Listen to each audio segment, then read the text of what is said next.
So, wouldn't be right for me to just jump right in without telling you a little bit about Schloegel Design Remodel, who we are, kind of what we do. So if you haven't heard, we have been in business since 1980. We tend to drive the design process, that design experience for the client all the way home. We are a true design build firm. The time spent in the design process with us, going over the selections, going over what's important to you, it kind of ensures that the decisions that you make doesn't hold up the construction timeline, and your remodel is everything you thought it would be. We try to pay a lot of attention to teamwork, detail, communication. Those are really big hallmarks for the Schloegel Design Remodel experience.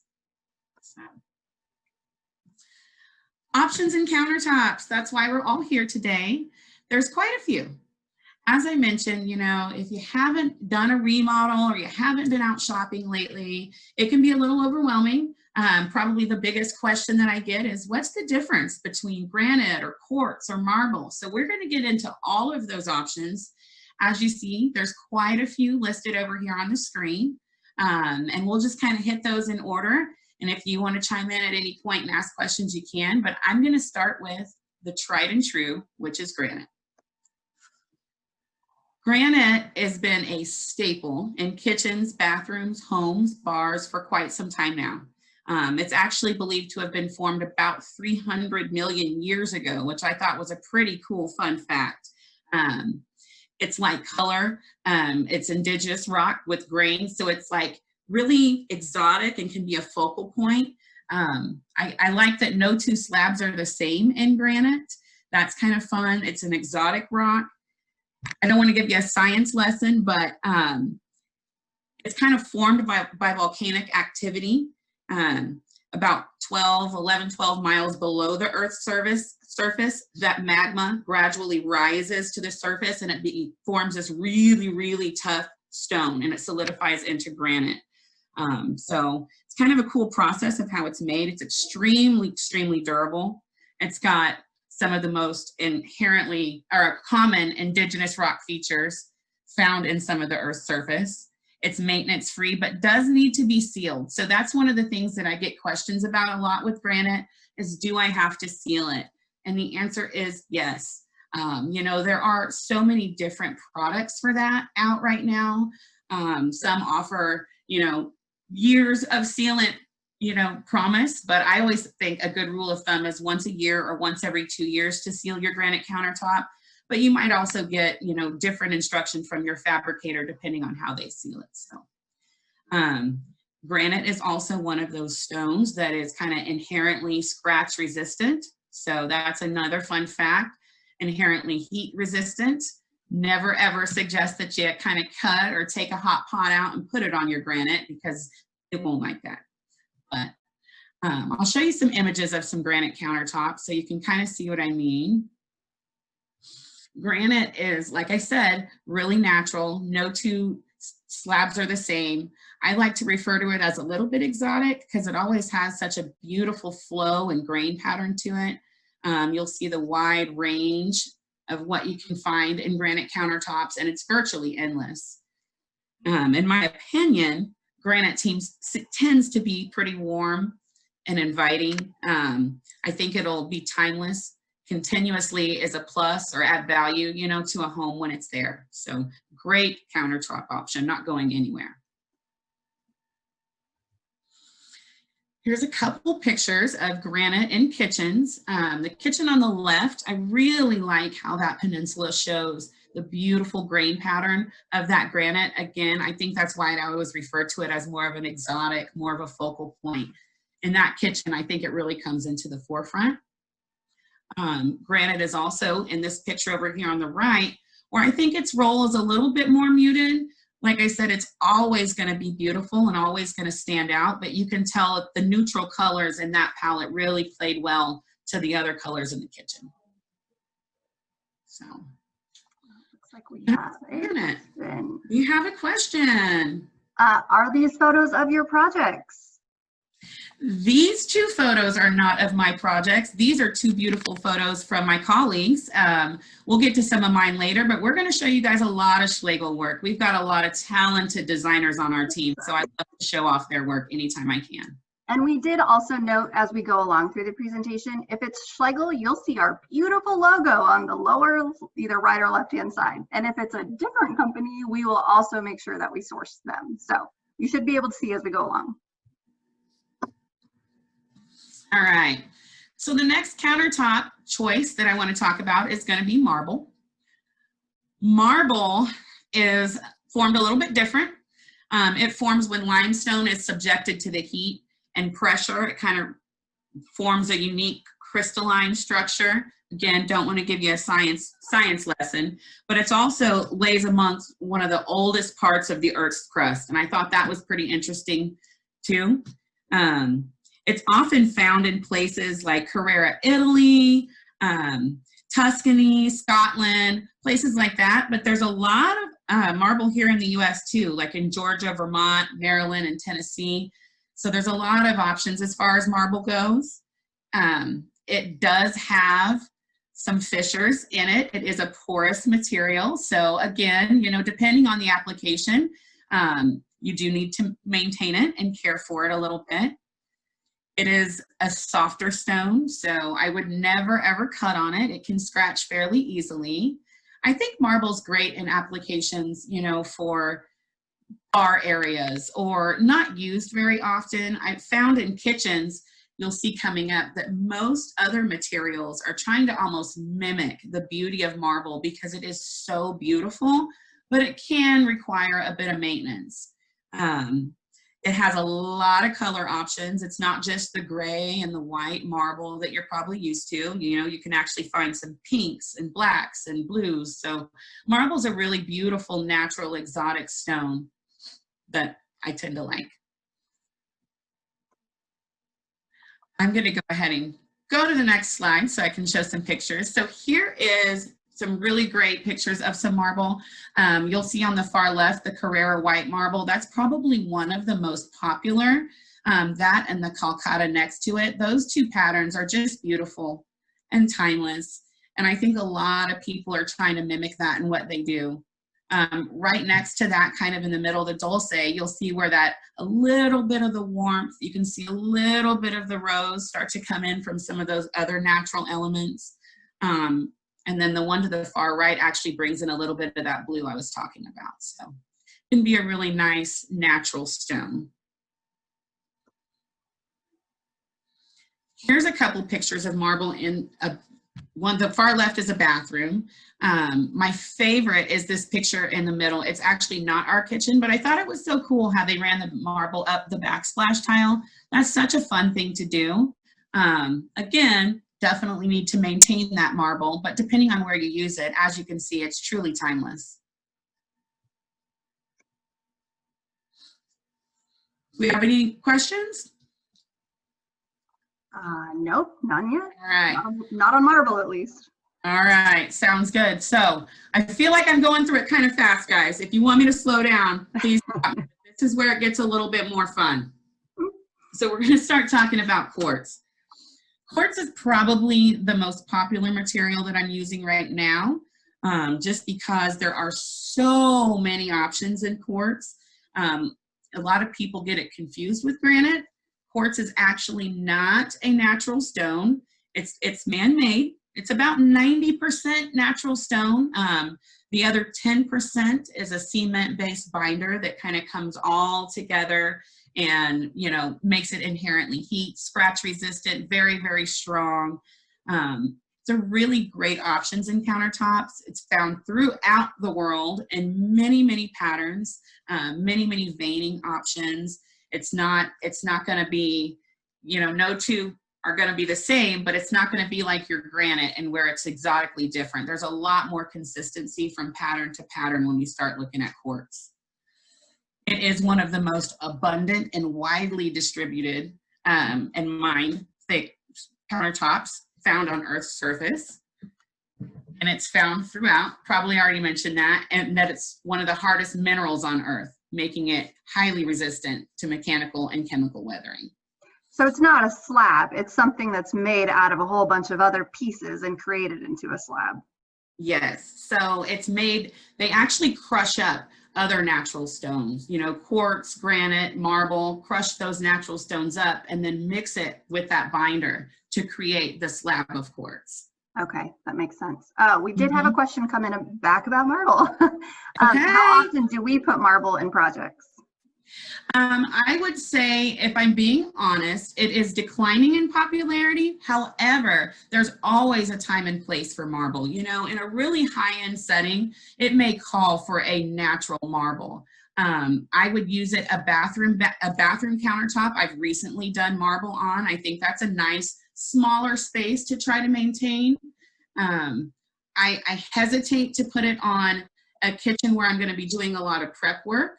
But maybe if the island was more for seating and for show, marble could really be a nice showpiece for that. Good to know. Yeah. Okay, back to quartz. Back to quartz. So as I mentioned, quartz is so popular. You can see the wide range of selection. It can have veining like marble. It can be, you know, be more speckly. It can have just any characteristic in any color. My favorites are kind of some of these on the screen right now. And you'll notice listed above each of these pictures is a brand name. A lot of people, I think, when we start talking quartz, will hear the name Cambria or hear the name Silestone. And in fact, think we're talking about two different products altogether. And we're not. The quartz is the quartz, but there's a lot of different manufacturers. So starting at the left here, Cambria is one of them. The picture down here of that black, really exotic looking with the white veining, that's really becoming popular. You see that and you think, whoa.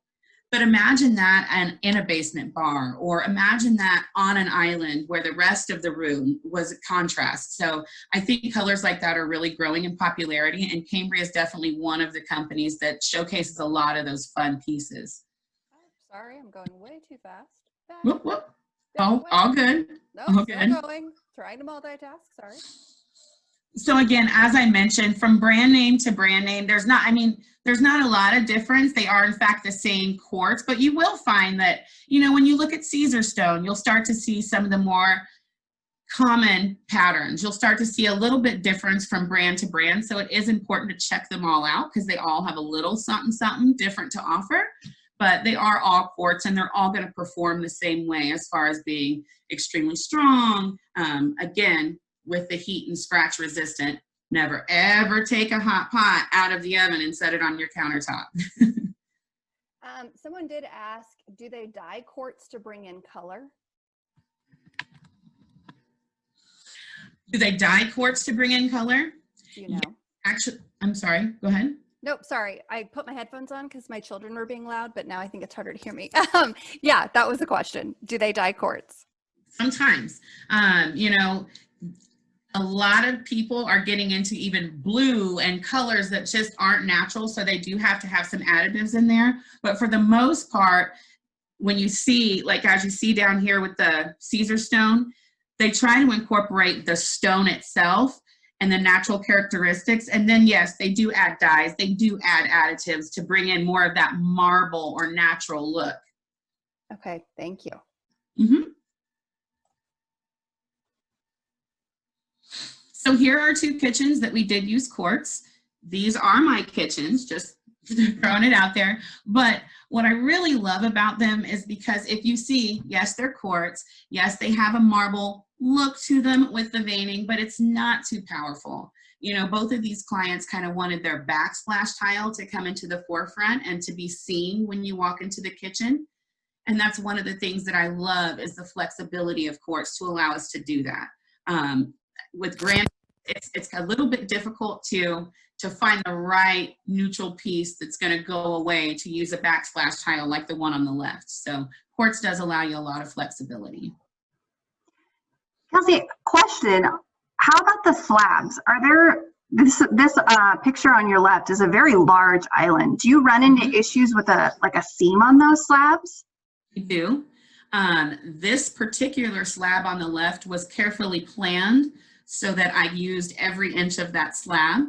Again, with the companies that we had on the previous slide, each company or each fabricator is going to have different slab sizes. So it's important that you know that going into the remodel.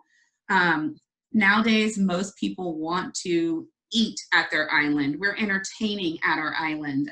We have more going on there, so they're growing bigger and bigger and bigger. And unfortunately, more times than not, we do end up with a seam.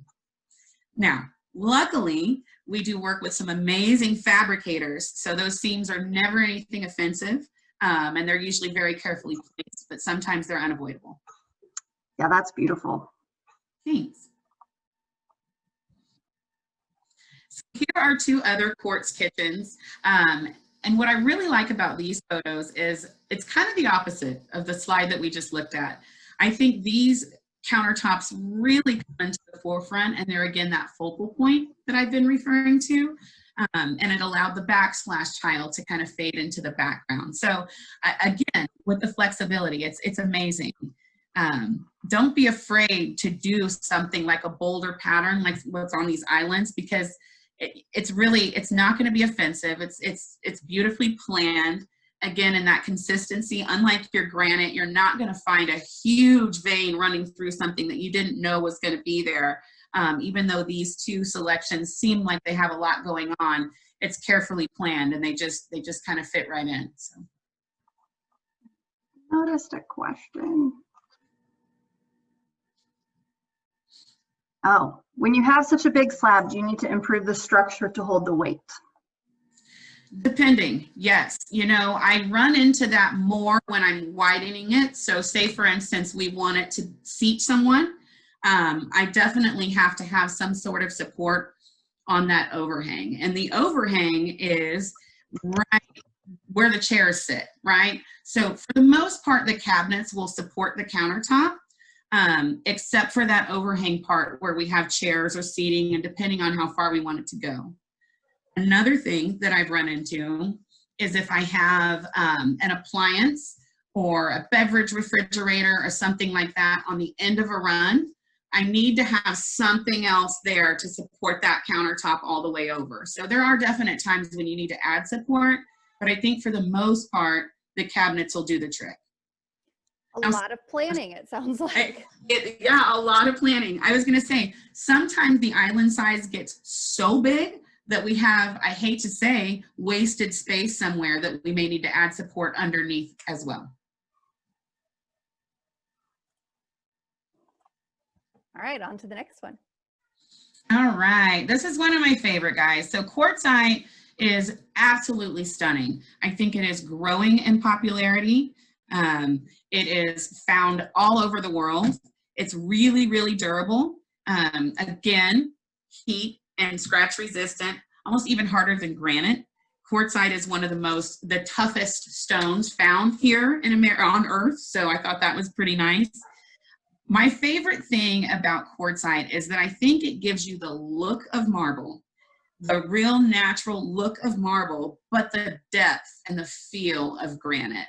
I think it almost has these unique surfaces, little fissures sometimes in the surface. It's got almost a three-dimensional look to it. I feel like that really adds luminous, and you know, it's absent in other surfaces in quartzite.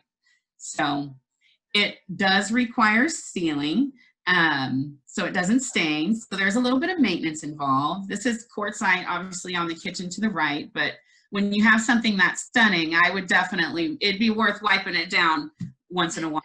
Is it the same maintenance as you would have in a granite? Is it like once a year? Yeah. Okay. Again, depending on the fabricator, you know what I mean, and depending on the sealant. You know, there's no exact science to it because they do all vary. Sure. So it's also really resistant to chemicals. It's one of the most chemically resistant rocks found on Earth too. So that's kind of neat. That is handy. Yeah. So this right here is why I love quartzite so much. Again, it gives you that natural feel of marble, as I mentioned before. It's not just gray and white. There's also you know, the roses that come in, some of the blues that come in. Quartzite is stunning. The grain pattern in quartzite is unlike any other stone. It just can really stand alone in a home. I think anytime you put quartzite in, it's never going to depreciate. I think it's going to, you know, regardless of its finish, it's going to hold its impression and hold its elegance throughout time. I had told you this earlier, but this kitchen is one of my very favorite countertops. That quartzite, like when you're in the space, it's just unbelievable. That's what I told you earlier. I just kept touching it. It's so, the movement and the pattern, it's amazing. So it was, I had never seen one before until that, and I love it.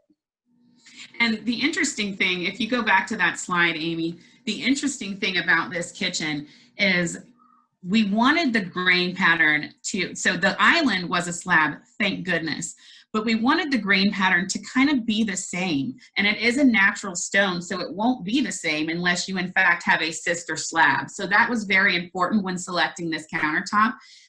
It's important in a lot of countertops. Granite, you know, anything with a really natural movement that's exotic and you're using it throughout, you want to make sure that you've at least got a couple of slabs that are sister slabs, meaning they were cut from the same board, cut from the same rock, so that they have that same pattern. So Kelsey, do you go with clients to pick the slabs out locally? Like, are they somewhere you can go visibly see them? They are, yeah. Depending on where we're at in town, you know, I don't ever want someone to drive all the way across town. There are so many places that we could look at countertops here in town. MSI is great, SCI is great, Cannon Stone is great. So, I mean, there's a lot of places that we could go look at slabs. Bedrock is somewhere, or AG&M is somewhere we could go look at slabs. So, I mean, they're just, it's everywhere. I always say we need to see the slab because it's such a huge part of the kitchen. If you don't, and you're going by what we have in the showroom, or most showrooms, which are still really beautiful, but for the most part, they're like a 12 by 12, you know, sample, you gotta see this pattern in a larger form. You've gotta see how that grain is gonna go. So, yes. And is that true also, since quartz is man-made and like you just held those up, they're still not all the same. So like Cambria would go to like CKF too, right? That's the same with quartz? Okay. Yep. That's good to know. Yeah, it's good to know. So when I go look at quartz, for instance, I would go to Cambria to look at this one. It's hard to see on a screen, but what we're looking at is this pattern. What we're looking at is this on a bigger scale. And are they all going to be the same? Absolutely not. You know, it's meant for that. But granite, I could take you to go look at a slab, and unless we reserved that exact slab, there may be something different in the one that arrives at your house. You know, granite is just so inherently different. It's really important to pick your exact slab. It's kind of fun too. Starting to visualize. It's really fun. Visualize your space. Yeah, quartzite's the same way. It's so natural and it varies so much. I've seen so many Grand Canyon, Taj Mahal that are night and day different. So if I'm showing a sample of one of those and a client really likes it, we definitely go look and we definitely reserve our slab early in the game. All right. These are so pretty. So all the way to the left, look how stunning that is, you guys. Like, I saw this picture and it almost floored me. That is such a good use of the quartzite. It's just such a good use overall in that space. I think a lot of people, Nina knocked it out of the park on that one for sure. Yeah, she did. Yeah, she did. I think a lot of people are intimidated by some of the colors like this, some of the darker colors, some of the heavier veining, but I'm so glad she did this because you can see used in the right setting. I mean, I don't think anything else would have done that justice. It's perfect. So the middle picture here is actually kind of fun. That's our showroom. We recently remodeled our showroom earlier this year. Was it? I mean, 2020 has been kind of blurred. Late, I think it was late last year. Last year? The very beginning. We had a few items, yeah. Yeah. And we have a huge slab of Macabus white on our island here, and it's just absolutely stunning. Just worked really, really well. Another thing I love about quartzite and some of the other natural, you know, stones is that they carry such a nice, beautiful pattern that back here, we just went with a simple dark, you know what I mean? You don't have to do this everywhere. You can really let this shine on its own and then do something different in the background. Yeah. I like that too. Mm-hmm. All right, so soapstone. I don't know how many of you know about soapstone. It's growing in popularity. You see it in a lot of remodels. I see it on Houzz a lot. I'll see it on Pinterest a lot. It's a rock that's composed primarily of talc, making it relatively soft. Soapstone particles are compact, which makes it more sanitary and easy to wipe clean. It's more dense than your marble or your granite. It is among the most heat-resistant stone available, so setting a hot pot won't crack it. Again, Kelsey never suggests you set a hot pot out of the oven onto your countertop, no matter what the surface is. No, I don't think any of us would suggest that. So, but what that means is you can probably set your coffee pot there for a minute and nothing's going to happen. So, I will say that it does darken over time. So, you know, if you choose a color that's a little lighter over time, what you'll find is that it starts to patina, which, you know, that can be a really nice characteristic depending on the setting. It can really work well. It can work with the other things in the home that are supposed to look that way over time. Definitely a place for it. Some homeowners don't find that patina or change in color appealing. You know, I think it's all about your expectation and your remodel and what you're putting in your home. I love soapstone for the vintage appeal. Yeah, I know. It really works well in some of those Brookside homes. So. Yep.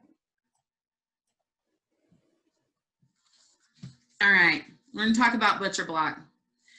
Butcher block is awesome. Butcher block has pros, cons, just like any of the other countertops, but I have found just with working with clients, this is probably one of the surfaces that we don't know a lot about. So it is made from wood. It's made from straight cuts of wood that are glued together to create the thicker slab. You can use any wood in butcher block. A lot of times we use walnut or a type of wood that has a really pretty grain pattern so that we can show that off once it's stained.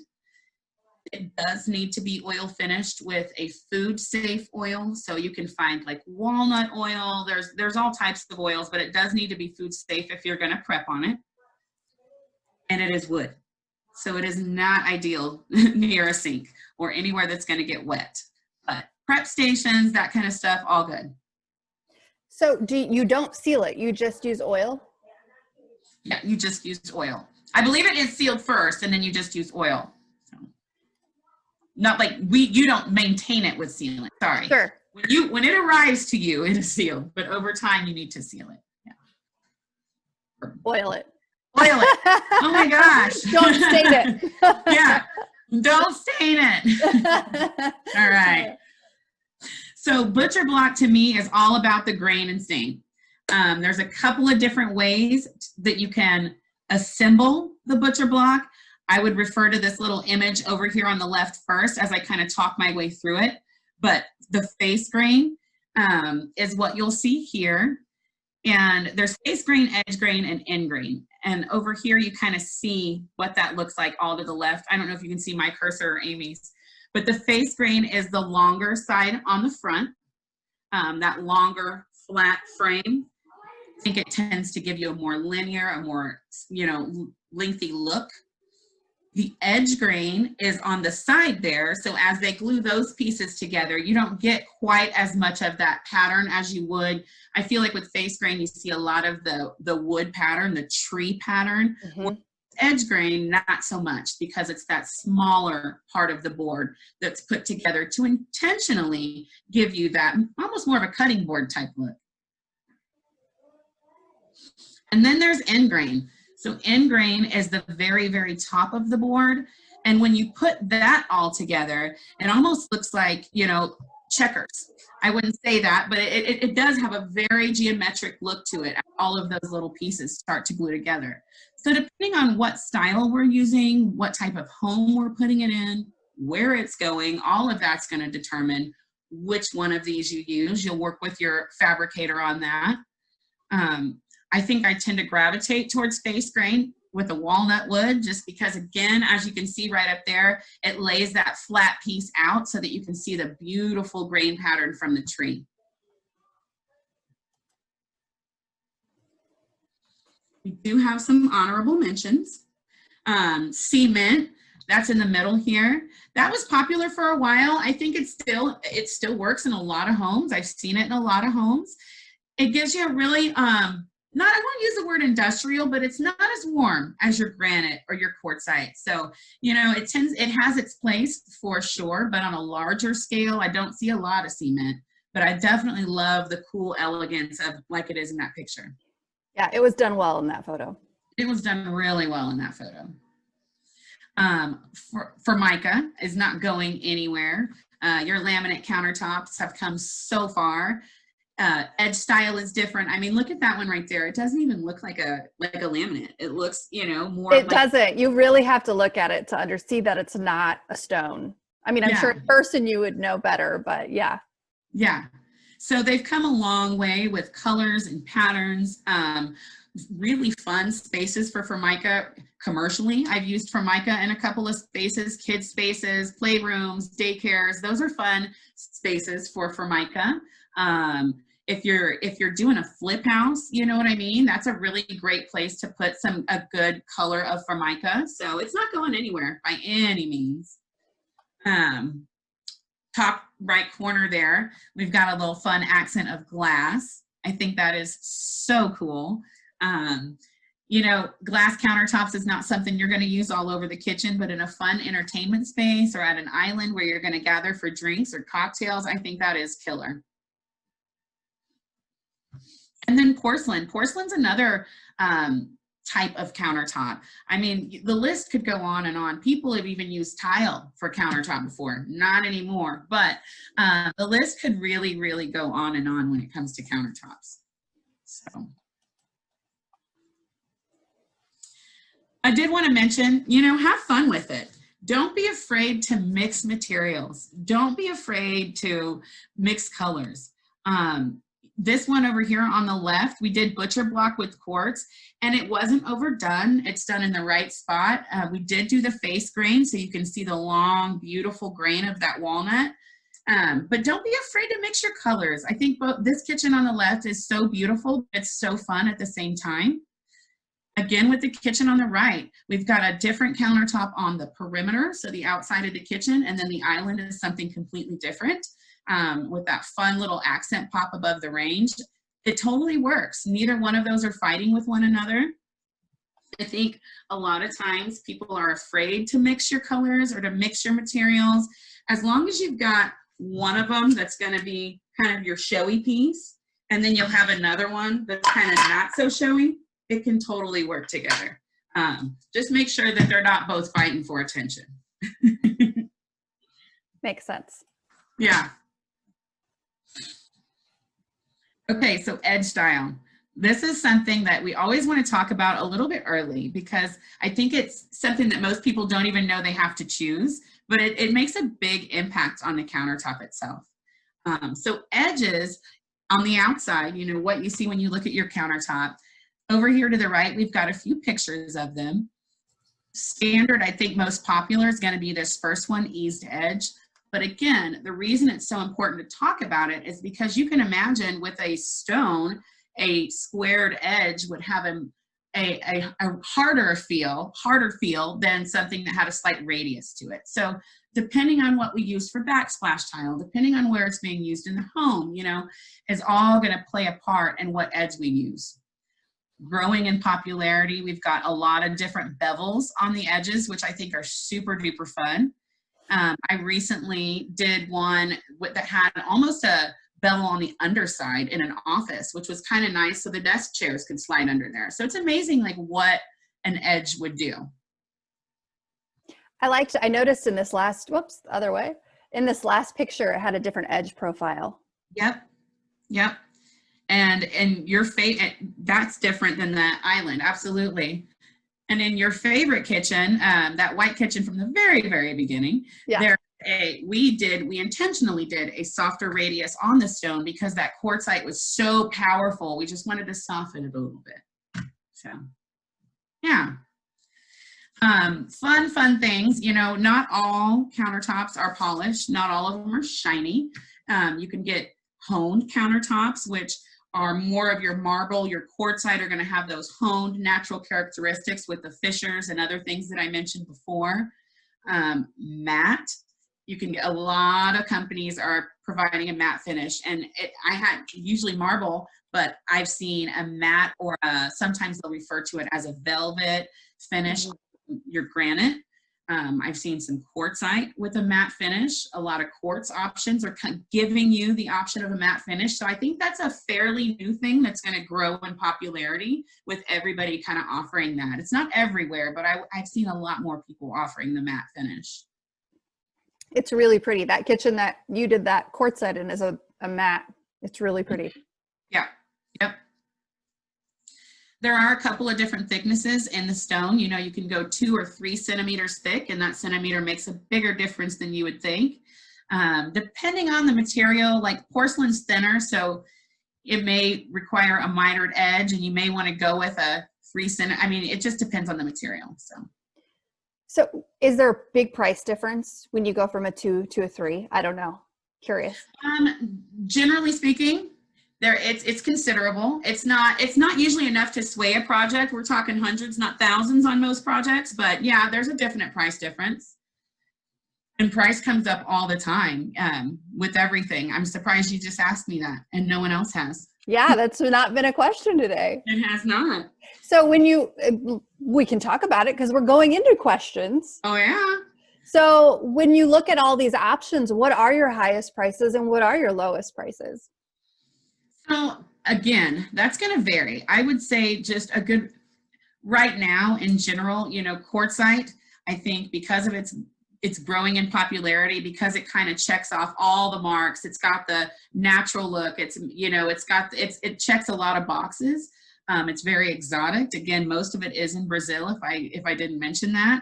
So it is it's pricier. It's definitely the more pricey one. And then it's a tough question to answer. I'd say as a whole, quartz is a little bit more expensive than granite, but then you can find a very exotic granite that's going to blow my quartz out of the water. So it really depends on the pattern. Most of the time, our fabricators will kind of let us know what tier that falls into, so that we're not just all over the map, but it can get pricey. And I think that's the importance of, you know, working with someone to kind of let them know what your budget is up front, and, you know, that way, and what you expect to see. That way, if I see you looking towards an exotic quartzite or an exotic granite or one of the high-end quartz, I know that right away, and how that's going to impact our remodel, because it will. Countertops are, it's a lot of surface to cover, especially in a kitchen. So Kelsey, how do you even pick? How do you start to pick which countertop is best for your space? That's a good question. So I think it really starts with, you know, what role do we want it to play? As I mentioned, some of those photos, you know, the countertop was like, here I am the focal point, and other times not so much. So I tend to start there. You know, if there's an island or something larger, do we want that different? I'll talk to them about different materials. And then again, with budget, that plays a key role in what I'm going to show you. So I think all of those kind of, where do we begin, right? I think kind of overall, most people in a remodel, some people will come in with an inspiration piece, whether that be a cabinet color that they like, or a piece of backsplash tile that they've just got to use somewhere, and we'll start with that and build from there. But if we're just starting from scratch, which is what's usually going on, I do actually like to start with the countertops. Because if we can see if there's a color scheme or a pattern or something like that you're drawn to, even if you haven't made the selection, that tells me a lot about your sense of style and what you might like to see in your space. Awesome.